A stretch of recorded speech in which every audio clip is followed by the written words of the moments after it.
ဒီနေ့တော့ကံပါကိုအသုံးပြုပြီးတော့ CD ဖုန်းတစ်ခုဖန်တီးပြပါမယ်။ကံပါထဲကိုဝင်ပါ။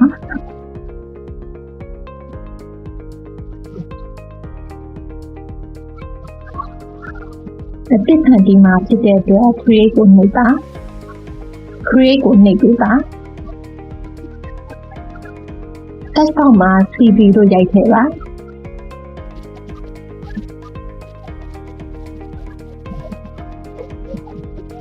A4 template ကို2ချက်နှိပ်ပြီးဖွင့်ပေးပါ။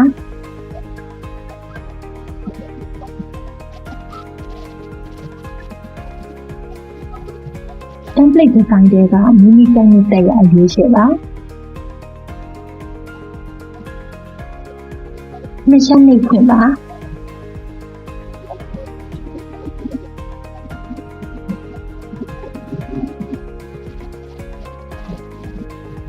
photo ထည့်ဖို့အတွက် upload ကိုနှိပ်ပါ upload ကိုနှိပ်ပါ upload file ကိုနှိပ်ပါ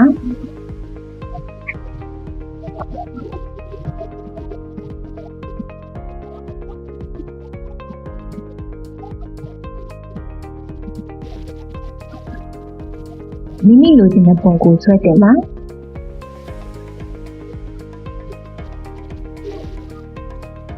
ဖိုတိုလေးရလာပြီဆိုရင်တော့ဓာတ်ပုံဖောင်တွေကိုဆွဲထည့်ပါ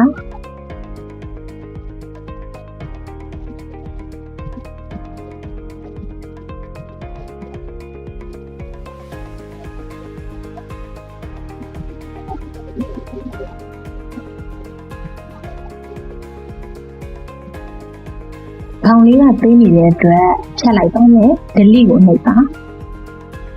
ပိုကြီးတဲ့ဖောင်လေးတစ်ခုရွေးချယ်ဖို့အတွက် element ကိုနှိပ်ပါ frame ကိုရွေးပါပိုကြီးတဲ့ဖောင်လေးကိုရွေးချယ်ပါ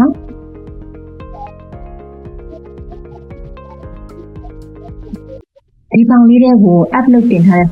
ပုံလေးကိုထည့်ဖို့အတွက် upload ထဲကိုသွားပါ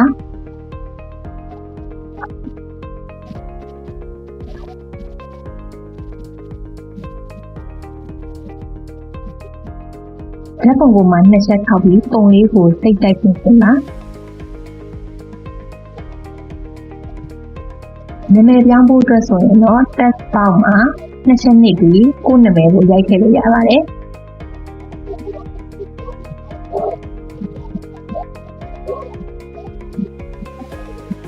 ကျန်တဲ့ information တွေကိုပြင်နေဆိုရင်လည်း text box လေးမှာ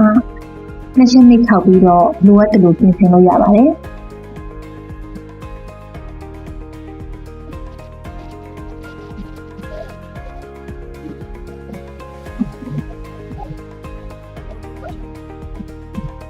တင်းကာလာလေးကိုပြောင်းဖို့အတွက်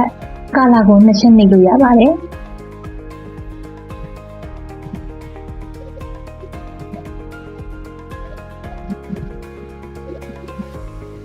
တင်းကာလာကိုထောက်ကာလာမှာနှိပ်ပြီးတော့ကိုလိုချင်တဲ့ဒီဇိုင်းလေးတွေကိုလိုချင်တဲ့အကြောင်းလေးတွေရွေးချယ်လို့ရပါတယ်ဒါဆိုရင်တော့ gradient တွေကိုရွေးထားတာဖြစ်ပါတယ်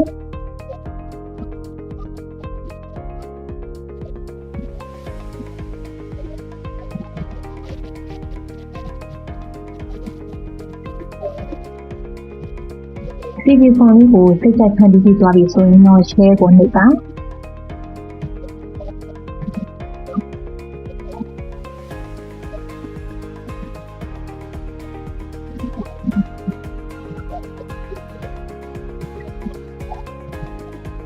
share ကိုနှိပ်ပါ download ကိုနှိပ်ပါ PDF format နဲ့ download ချလိုက်ပါ download ကိုနှိပ်ပါဒါဆိုရင်တော့ကိုလိုချင်တဲ့ CV ဖုန်းလေးတစ်ခုလက်ပါစွာဖန်တီးလို့ပြီးဆုံးသွားပါပြီကျေးဇူးပါ